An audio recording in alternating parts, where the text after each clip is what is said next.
Então, boa noite, gente. Agora. Boa noite, gente. Nossa aula de hoje vai ser sobre políticas públicas e direitos sexuais e reprodutivos. A gente tem a Glaucia Soares e a Erika Sato. A Glaucia, ela é obstetriz e parceira domiciliar, formada em 2011 e doutora em Ciências da Saúde pela Universidade de São Paulo em 2016.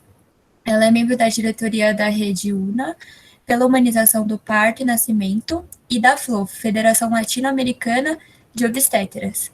A Erika Sato, ela é doula, educadora perinatal e facilitadora em aleitamento materno, integrante do programa de doulas voluntárias da Secretaria Municipal de Saúde de São Paulo e do Fórum Regional de Mulheres da Zona Oeste, feminista, ativista dos direitos sexuais e reprodutivos, conselheira de saúde e facilitadora da educação permanente para a participação e controle social do SUS. Então, a Glaucia, ela vai ser nossa palestrante, a Erika vai ser nossa conversadora. Vou dar uma boa noite. A Glaucia, não sei se a Helena falou com você, são 40 minutos. E eu vou avisando aqui, eu estou para avisar um pouco do tempo, administrar as perguntas do chat, e pode começar, quando você se sentir confortável. Tá bom. Muito obrigada, Carolina. É um prazer estar aqui com vocês, né? E com a Erika, que é a minha parceira aí de ativismo, né, Erika? A gente já se encontrou várias vezes, né? A gente participou de muitas coisas juntas. Acho que foi um aprendizado para nós duas, né, Erika? Sempre bons encontros, assim, com aqueles militantes do SUS, assim, de muito tempo, né? Que tem muita garra, muita força. Então, eu sempre falo que foi participar das conferências de saúde, né, que a gente participou, do conselho, de todas essas instâncias e tudo mais, acho que é um aprendizado de vida, assim, todo mundo deveria ter essa experiência, até para a gente poder, quando a gente fala que a gente está lutando pelo SUS, né, ter conhecimento de quantas pessoas estão envolvidas nesse processo, nesse movimento, nessa construção. E eu lembro que eu achei muito, assim, muito forte como as demandas da população vinham nas conferências, né? E era com muita garra mesmo. Então, para a gente que estava começando aí, né, Erika, nesse caminho, né, de luta, de ativismo, acho que foi uma escola, uma parceria muito importante. Eu fiz uma apresentação só para a gente ter alguns conceitos, assim, do que a gente fala hoje sobre direitos sexuais e reprodutivos. Eu foquei mais nessa parte dos direitos, e aí depois para a gente ir para a conversa, eu queria muito depois um pouco fazer esse bate-bola com a Erika, né, para a gente tentar contar um pouco de como foi essa trajetória, esse movimento, e o que isso significou, assim, para a nossa vida, que eu acho que, pelo menos, para mim, é uma coisa muito forte, assim, que movimenta mesmo, e que acho que tira um pouco desse lugar da desesperança, né, porque muitas vezes quando a gente começa a ouvir todas as coisas que estão acontecendo, né, todas as tentativas aí de retirada de direitos, de serviço, de acesso, a gente fica um pouco, assim, até assustado, né, de como que eles estão conseguindo fazer tudo isso, vamos dizer assim, né? Mas aí quando você vai para o movimento popular de saúde, quando você vai para esses lugares de base mesmo, você vê uma força, uma trajetória, um conhecimento e uma sabedoria que é muito inspirador, vamos dizer assim, né? Eu vou apresentar aqui, e aí vocês vão me falando se vocês estão vendo, como que tá bom?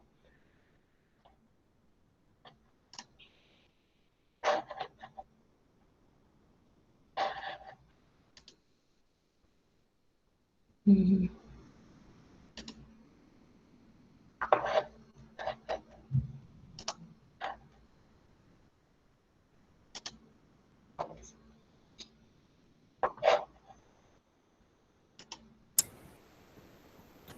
Apareceu, Glaucia? Apareceu?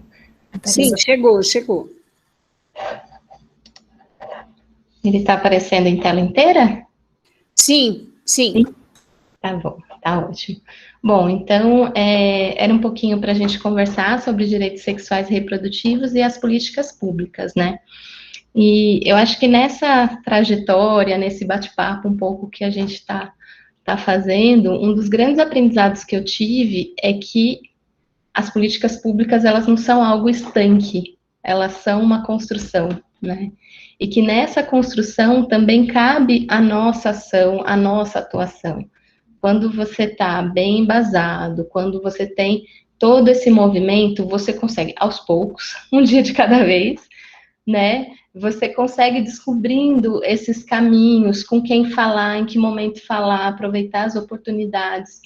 Então, eu acho que para mim esse foi, se eu fosse resumir, né, é um pouco isso, assim, essa possibilidade da construção, né, junto com os diferentes atores sociais, com os movimentos, com a parte política, com a parte jurídica, acho que é todo um conjunto de atores sociais ali, que eles precisam estar mobilizados, engajados, para que a gente consiga trazer essa política pública mais perto da necessidade das pessoas, que é isso que a Beth falou, né? Que a gente precisa cuidar bem das pessoas. Então, e para isso a gente precisa ouvir essas pessoas que estão na ponta e conseguir ir construindo um pouco isso. E os direitos sexuais e reprodutivos, eles não foram diferentes, né? Quando a gente avalia toda a construção de como foi, tem muita influência aí do movimento feminista, de toda uma pauta das mulheres que trouxe essas demandas, né? Então, só para a gente ter um pouco aí esses marcos, né, do histórico, a gente teve aí na década de 80 o PAISME, que foi também um marco, né, sempre quando a gente olha essa política pública, a gente fica vendo como ela era de vanguarda, né, até para os olhos de hoje, assim. Então, muitas coisas ali da integralidade mesmo do cuidado da saúde da mulher era muito forte conceitualmente falando, sabe? Então, várias coisas a gente precisa até retomar, e é um marco muito importante nessa ideia da mulher como sujeito, de cuidar da saúde das mulheres, né? Com esse olhar centrado na mulher. A gente tem também toda a Constituição de 88, a construção do SUS, o movimento sanitário, então, toda aquela 8ª Conferência de Saúde, né, e como aquilo foi importante, assim, na nossa construção. Então, quando a gente olha toda essa rede do SUS, a gente olha a saúde como um direito, né, e dever do Estado, e ainda que eles estejam tentando tirar, né, mas a gente tem isso aqui no nosso SUS, o quanto esse sistema de saúde, ele é protetor, se a gente for pensar até na questão da pandemia mesmo, né, o quanto de acesso você garante. Aí tem também a Rede Nacional Feminista de Saúde e Direitos Reprodutivos, e depois o PNAISM, que é aí também um avanço como uma política nacional de atenção integral à saúde da mulher. Então, todos esses são marcos aí importantes, que depois vocês podem aprofundar mais um pouco nessa construção e no conceito, né, de cada um deles. Então, é muito essa ideia de que a saúde integral da mulher, ela se contrapõe um pouco a essa ideia da mulher associada só à reprodução, né? E a formulação de saúde reprodutiva, ela vai suceder um pouco essa proposta da saúde integral e assinala no espaço das práticas de saúde a ideia de reprodução como um direito, escolha e não como um dever, né? Aquela coisa da gente combater a maternidade compulsória, das pessoas decidirem quando, como, de que forma elas querem ter os seus filhos, né? Então, esse é um marco muito importante. E uma coisa importante também, a gente sempre, quando vai trazer, né, traz direitos sexuais e reprodutivos, mas é importante também a gente desvincular mesmo conceitualmente esses dois direitos, vamos dizer assim, né? Que a proposta de saúde sexual, ela busca incluir o exercício livre da sexualidade como elemento fundamental da autonomia. Então, até quando a gente vai falar é importante a gente trazer isso. Isso são direitos sexuais, isso são direitos reprodutivos, né? Aí, quando a gente fala nesses marcos, né, é super importante a gente ter em mente toda a construção de gênero que foi batalhada, né, aí para que a gente tivesse um olhar para esses papéis e como isso influencia nas políticas, na formulação dos direitos. E o gênero aí como uma lente que leva à compreensão das múltiplas formas de opressão, injustiças e violências, né? E a forma de se fazer enquanto pessoa e as várias possibilidades de viver prazeres e desejos, elas são sugeridas, anunciadas e promovidas socialmente, mas ao mesmo tempo, aquela questão que a gente sempre fala, né, que elas têm essa ideia da regulação, da condenação e da negação. Então, por isso que é tão importante quando a gente fala de políticas LGBTQIA+, e por que é importante a gente pautar tudo isso, né, para que isso seja visibilizado e traga um pouco esse olhar. E aí a questão dos quais corpos merecem existir, né. E aí, quando a gente fala de todo esse marco, né, é importante também a gente pensar nas hierarquias reprodutivas. Né, se quiser comentar alguma coisa, enfim, se alguém quiser comentar alguma coisa, fica à vontade, tá? Mas é importante a gente ver como que, a depender de marcadores como classe, raça, essa maternidade ela é olhada por uma ótica, vamos dizer assim. Então, seria essa ideia da maternidade e das desigualdades no exercício dos direitos humanos pelas mulheres. Então, existem diferenças nas formas como as mulheres são cuidadas, tratadas e na forma que elas recebem o cuidado, no acesso às melhores práticas e recursos. Aí, a raça, a classe social, a idade e a parceria determinam a legitimidade e a aceitação social dessa maternidade e, portanto, das suas vivências. Acho que depois a Erika pode até comentar um pouco disso, mas a gente vê bastante isso acontecendo na prática, né? Um pouco dos preconceitos daquela mulher que é mais pobre, que já tem vários filhos, a depender de onde ela mora, de qual condição ela tem, de qual escolaridade, essa maternidade ela é aceita ou não, né? Então, isso gera muita discriminação mesmo nos serviços de saúde, né? Então, maternidades, mulheres, sexualidades e corpos que são legitimados em detrimento de outros. Aí a gente tem aqui, só para a gente ver mais ou menos a questão da nossa pirâmide aqui, né? Onde na ponta estão as mulheres brancas, casadas e heterossexuais de classe média, e aí a gente vai acumulando vulnerabilidades e a forma como isso é visto pelos profissionais, pelos serviços, né? A questão da estigmatização. Então, a gente tem ali os doentes mentais, usuárias de drogas, moradoras de rua, presidiárias, então toda essa hierarquia aí, né, da forma da aceitação. E aí eu lembro que tinha uma proposta do Implanon, e é lógico que a gente quer acesso aos métodos contraceptivos para todas as mulheres, né?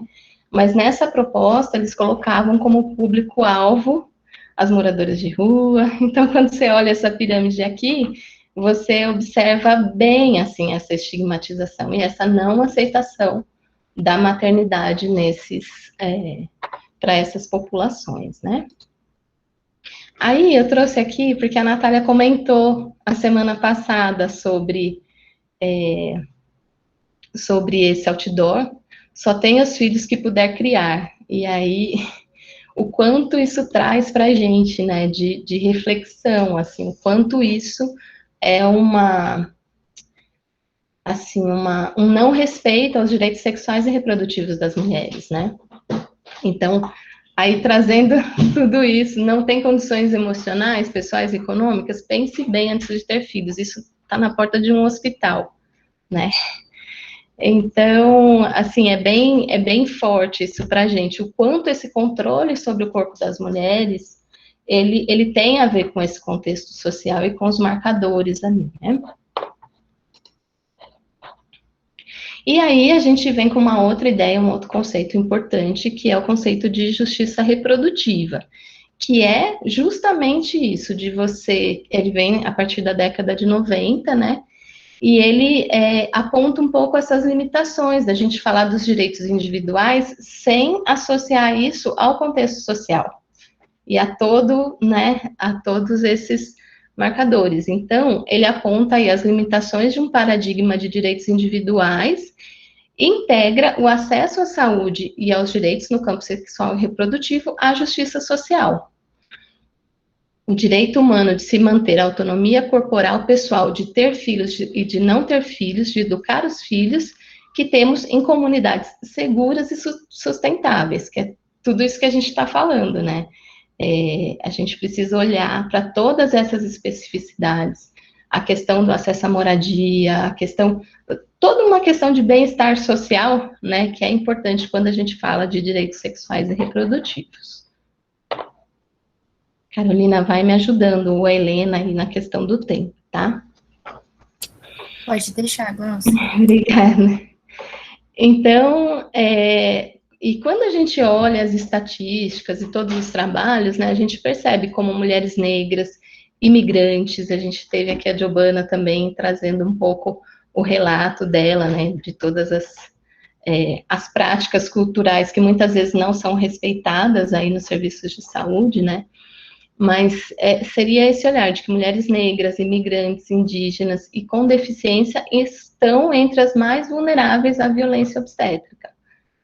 Tanto a questão da esterilização forçada, né, a gente vê também muitas vezes até a questão da laqueadura, né, o quanto essa invasão aí na autonomia da mulher sobre o seu corpo, o não acesso aí à questão do aborto seguro, né, porque também quando a gente olha as estatísticas de mortalidade, a gente percebe como tudo isso está muito interligado à mortalidade materna e à violência obstétrica. Então, aqui só para a gente pensar um pouquinho essa questão do aborto, né, que nos países onde ele é completamente proibido, ou é permitido apenas no caso de salvar a vida da mulher, apenas 1 em cada 4 abortos foi seguro.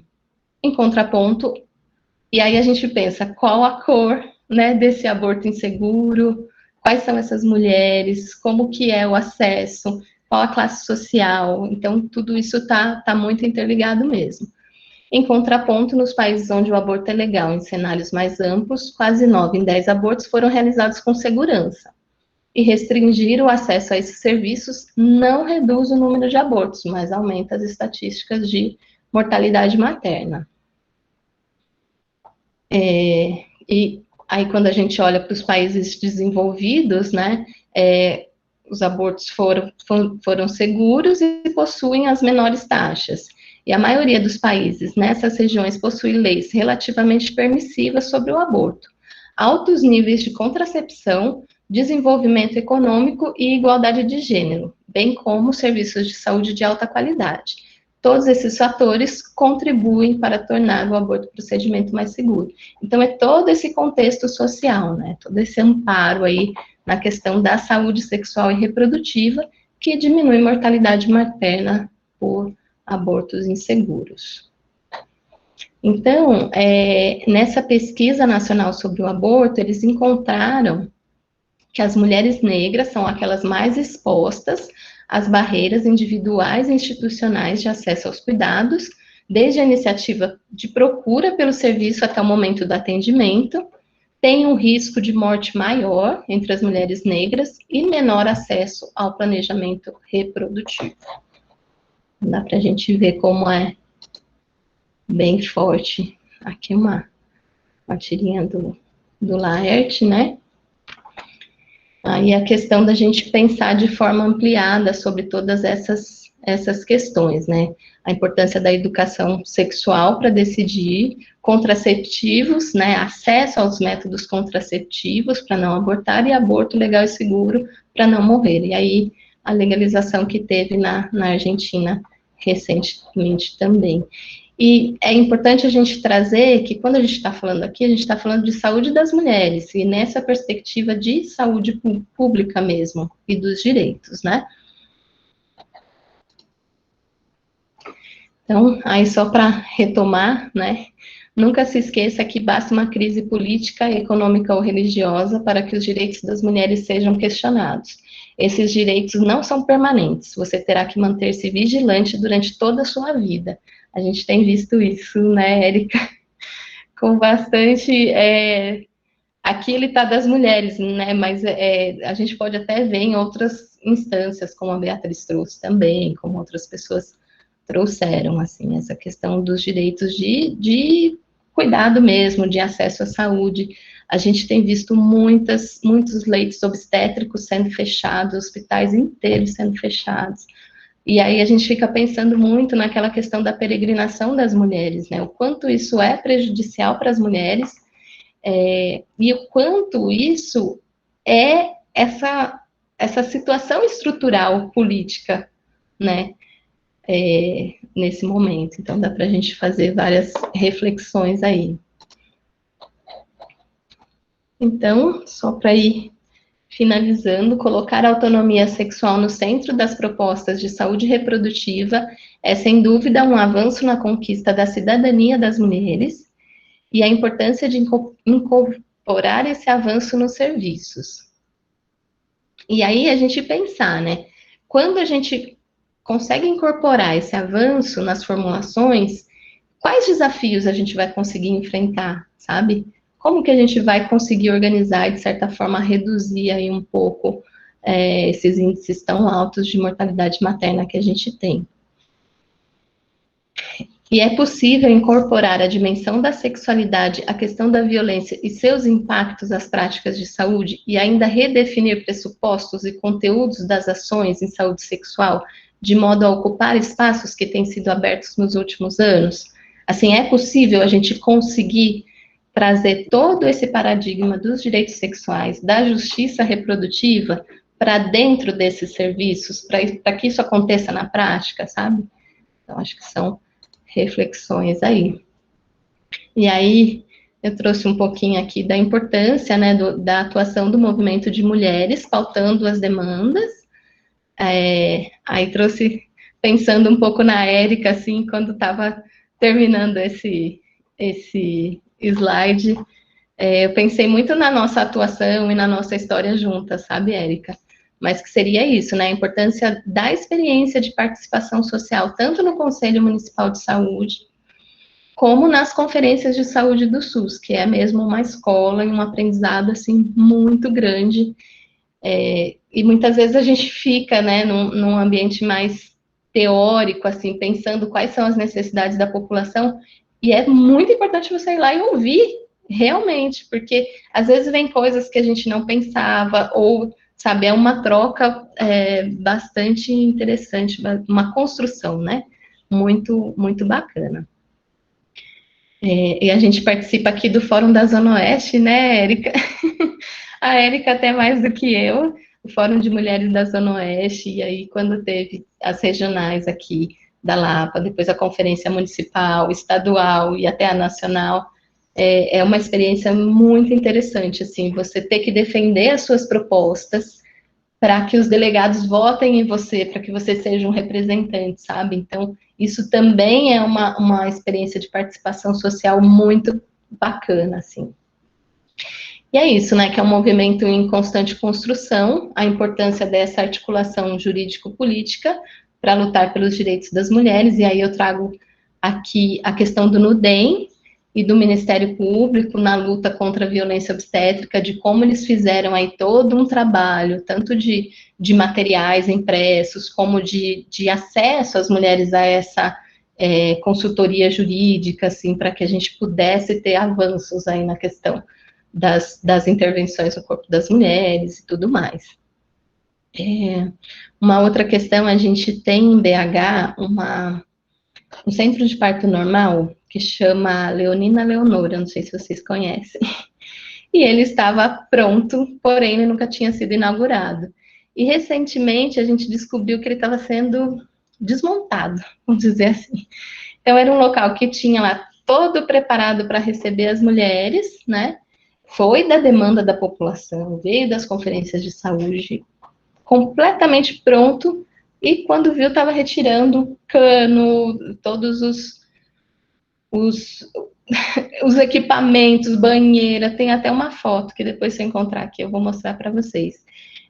E aí, quando o movimento de mulheres lá de BH percebeu isso, que estava acontecendo isso, eles entraram com uma ação jurídica e, através de uma liminar, conseguiu parar esse desmonte, sabe, daquela maternidade, né? Então, a importância aí da gente conseguir usar os meios e as estratégias para garantir os nossos direitos, né?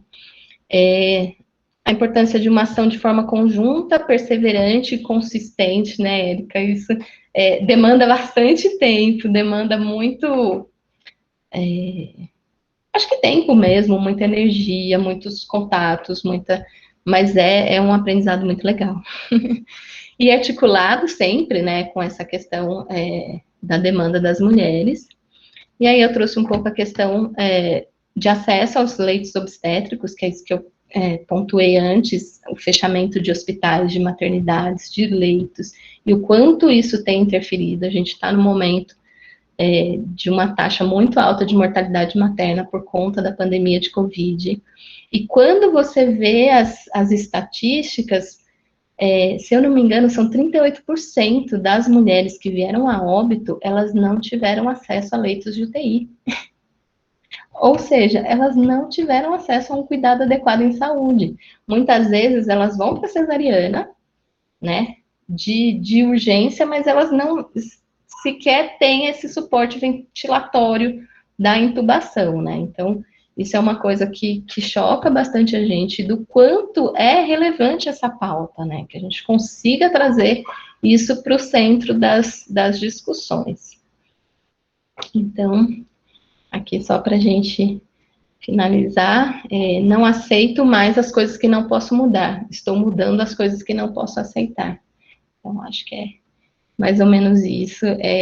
A gente precisa aí, todo mundo conseguir dar as mãos, fortalecer, né, o nosso grupo de cá para lutar, porque essas pautas são fundamentais, assim, são vidas das mulheres mesmo. Quando a gente está falando de tudo isso, dos direitos sexuais e reprodutivos, da justiça reprodutiva, a gente está falando da vida das mulheres.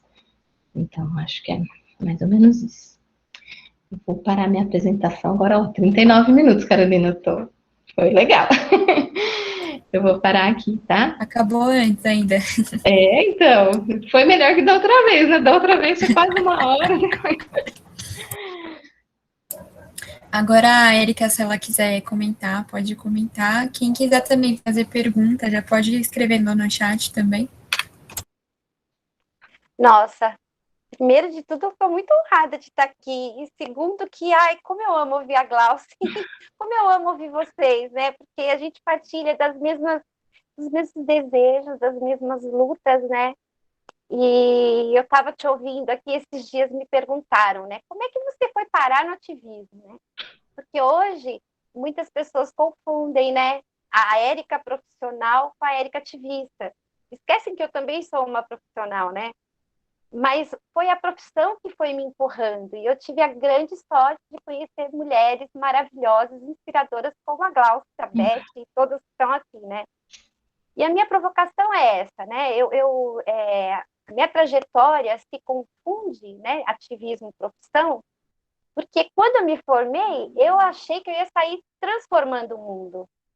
Só que o tempo e o conhecimento foi me mostrando que uma doula só não faz verão, sabe? E desde que eu me formei, eu sabia que eu queria atuar como autônoma, mas eu queria atuar como voluntária no SUS, porque é lá onde as mulheres mais precisam de informação, de assistência.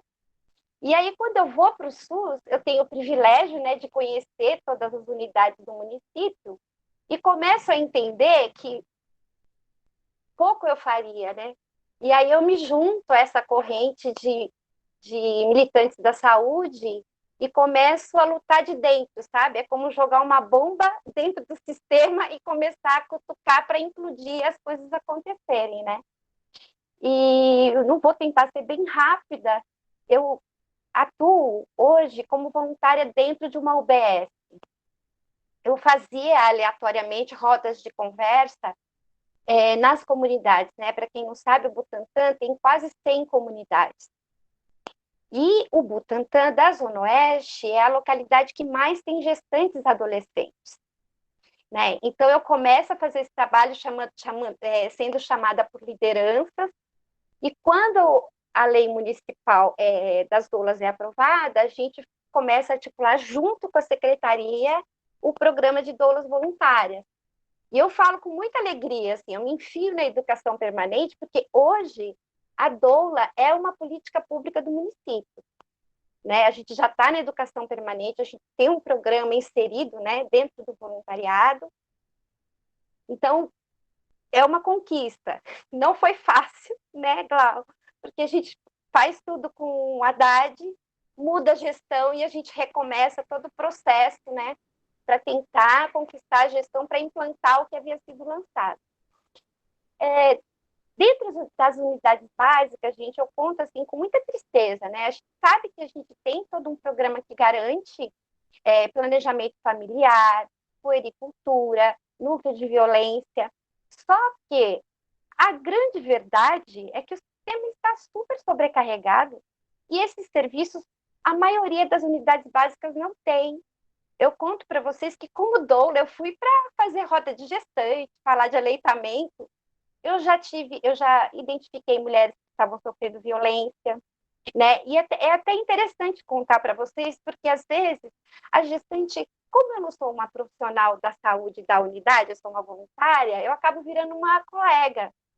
E aí elas chegam para mim e contam, né? Outro dia, não agora, porque parou por conta da pandemia, um casal, a gestante com sífilis, né? Estava em tratamento, tinha melhorado, voltou a sífilis. Aí, numa das rodas, o companheiro foi. E ela foi para a consulta, porque a gente procura fazer no dia da consulta. Quando ela foi para a consulta, ele criou coragem, chegou para mim, para a enfermeira, e falou: gente, será que é uma companheira que eu tenho fora do casamento que está com sífilis? Né? Isso foi tão importante porque a enfermeira o acolheu, né? E falou: olha, faz o seguinte, traz sua companheira fora do casamento aqui, a gente faz exame, qualquer coisa a gente trata vocês. Enfim, a gente solucionou o problema de uma família, né? Porque ele se sentiu confiante, falou, tratou a companheira, tratou a gestante, tratou o marido. Então, é esse tipo de acontecimentos que ocorre dentro das unidades, né? E, por último, porque eu não vou me alongar, Glau, você me tocou tanto com essa questão do julgamento, né? Porque eu acompanho uma família, eu digo que eu acompanho porque eu as conheci em 2016, numa reintegração aqui no Butantã, me chamaram porque tinha muitas gestantes. A mãe gestante do 8º filho, a filha de 18 anos gestante, a filha de 16 anos gestante. Hoje eu digo assim, a gente fez uma construção junto. Essa mãe, ela teve uma complicação, ela nunca tinha feito pré-natal na vida, dos 7 filhos. A filha de 16, só para vocês entenderem assim, qual é a realidade que a gente enfrenta aqui, né, nas unidades básicas. A filha de 16 anos, ela não conseguia assinar o nome, sabe? E eu acompanhei essa família, infelizmente, quando ela foi dar à luz, ela teve uma complicação, perdeu o bebê e fizeram esterectomia nela, né? Por uma complicação. E eu quero deixar aqui registrado uma coisa que, olha, isso foi em 2016. Todas as vezes que a gente se encontra, a gente conversa um pouco sobre a vida. E ela fala para mim: por que é que tiraram o meu útero? Eu gosto de ter filhos. E o que gravou na mente dela foi que a assistência falou para ela: não fique triste, você já estava no 8º filho, você não dá conta dos que você tem, né?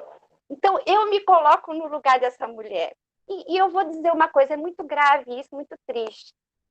Mas, quando a gente vai para as maternidades privadas, é outro tipo de violência, mas elas ocorrem também, né? Há pouco tempo, eu acompanhei uma parturiente em que a equipe começou a colocar terrorismo e tanto fez, que conseguiu levar para uma cesárea. Muda o tipo, mas a violência ocorre nos dois lugares. Só que a grande maioria que não tem muita informação ou informação de qualidade, não conhece seus direitos, estão no SUS. Justamente porque os profissionais são sobrecarregados e tudo mais. Então, acho que é isso, minha provocação.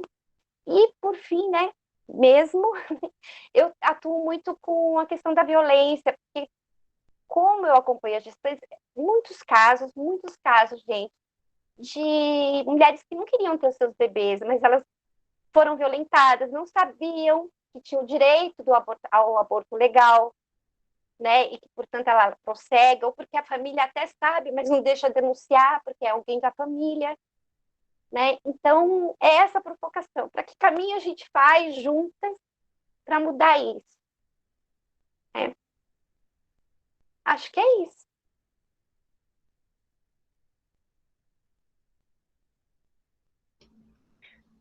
Questões difíceis, hein, Érica? Eu acho que a gente fica com questionamento, né? Não sei se a Beth quer comentar alguma coisa, se a Bia quer, de repente, comentar alguma Tem coisa. muitas perguntas, mãozinhas levantadas aí. Depois eu me entro na fila aí, ver quem que levantou a mão. Ana Flora?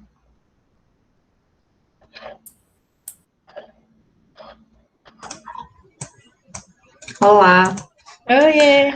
gostei muito do seu relato, Érica. Realmente muito emocionante essa coisa de você pensar como a pessoa se sentiu acolhida, né? Para trazer uma coisa sem sentir o medo do julgamento.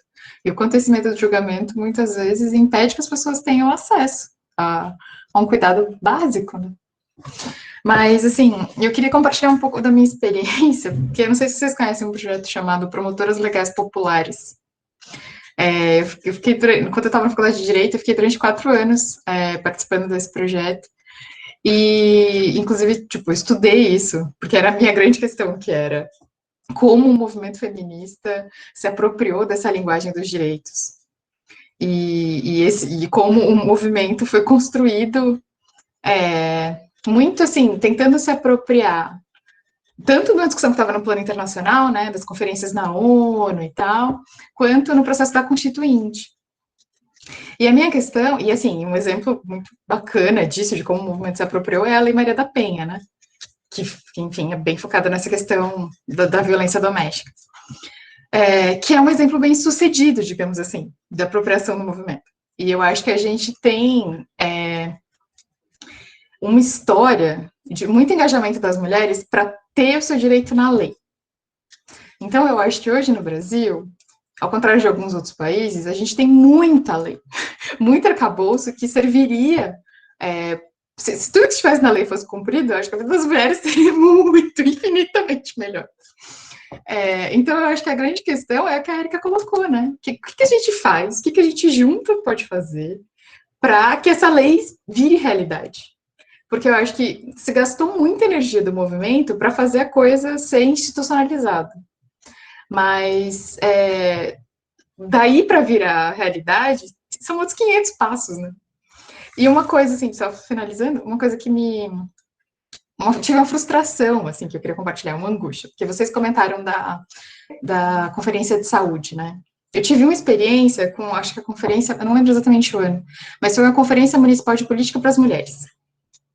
E aí, o que acontece? Eu acho que tem um certo discurso, assim, principalmente quando a gente começa a se politizar e discutir mais essas questões no campo, né, pensando em movimento social, de que, assim, as saídas são políticas públicas. E aí vira aquela grande panaceia. E aí eu tinha uma preocupação muito grande em dar concretude para esse conceito. Porque o que são políticas públicas, entendeu? Como funciona? O que faz? E na conferência foi uma frustração, porque aí, em tese, eu acho enfim, eu vou colocar aqui 1000 senões. Eu peço 1000 desculpas se eu estiver sendo elitista. Eu acho que eu estou aqui, como muitas de nós, num processo de desconstrução. Mas eu senti que, cara, as pessoas estavam tentando pensar, era uma conferência municipal, né? E aí as pessoas estavam pensando em demandas que, tipo, não eram competência do município, sabe? Então eu senti que faltou muito um espaço das pessoas entenderem estrategicamente como otimizar a participação naquele lugar para que a gente conseguisse mais resultados, sabe? Porque eu sentia que era um monte de demanda, um monte de coisa, e eu acho que quando a gente está no espaço das mulheres, como tem muito essa coisa, né, do patriarcado, da opressão, às vezes é tipo um poro que se abre, em que a pessoa se sente à vontade para colocar as questões da vida, né? E que são muitas. Só que ali no espaço da conferência, a gente tinha, sei lá, um GT de 1 hora para tentar pensar a proposta e dar demanda, e enfim, né?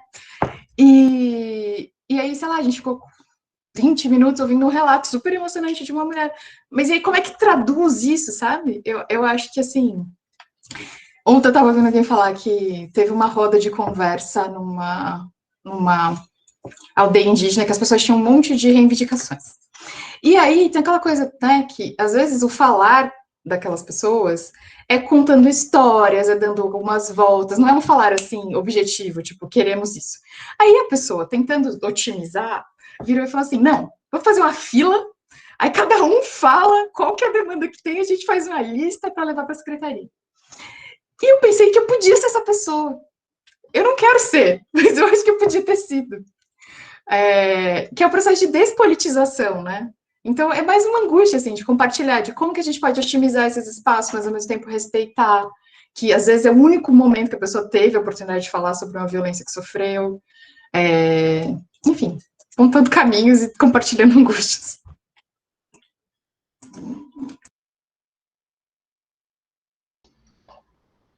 Ana Flora, acho que é um desafio mesmo, por isso que eu vejo muito como um processo de aprendizagem, sabe? E eu acredito que as pessoas deveriam participar e se envolver mais com isso.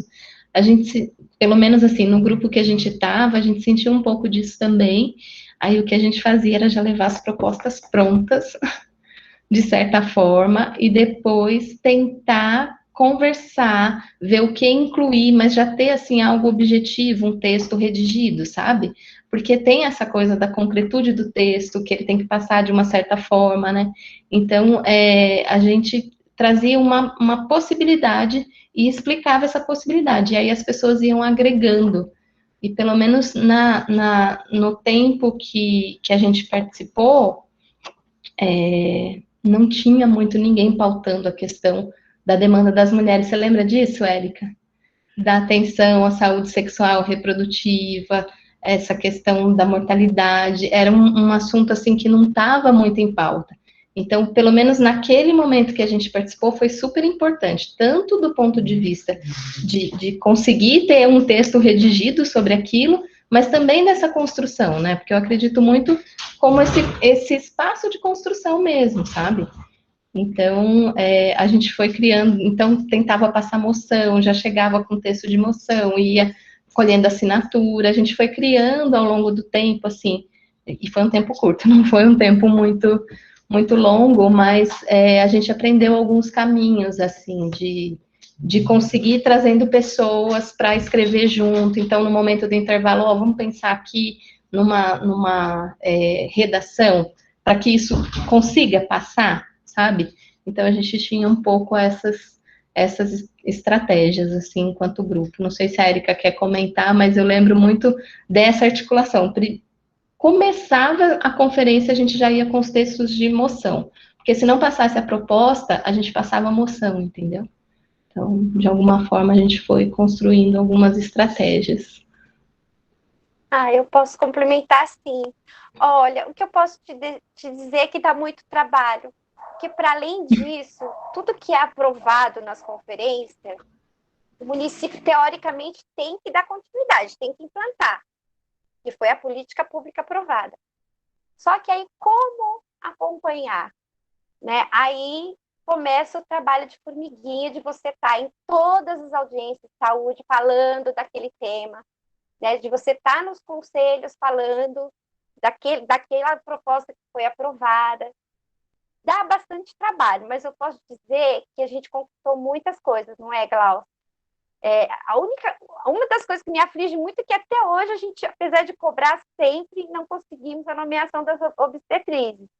Mas a gente tem conseguido reformas de unidades, a gente tem conseguido algumas coisas. Só que, assim, é muito tempo de trabalho.